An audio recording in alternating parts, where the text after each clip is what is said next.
Ilang zaten tilawa con đi vai thầy vẫn rơi vai thầy yêu em đón xuân lên xuân lên bao đêm hùng thầm ba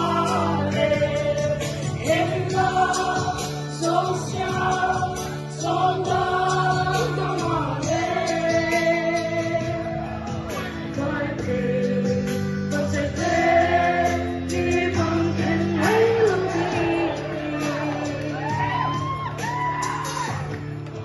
đi dần lại sân khá ta xuân lên yêu em hao xa mi em vẫn yêu ghi bằng ký khen lâu đi em lâu lên vai thầy yêu em đón xuân lên hãy mang những xuân lên bao đêm hùng đồng ba đêm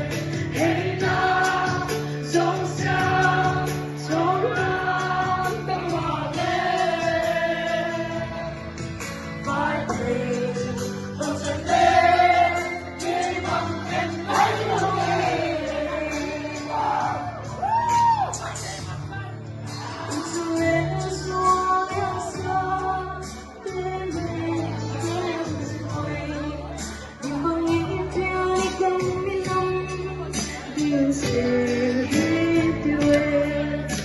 vai thầy hoa tâm qua kêu lên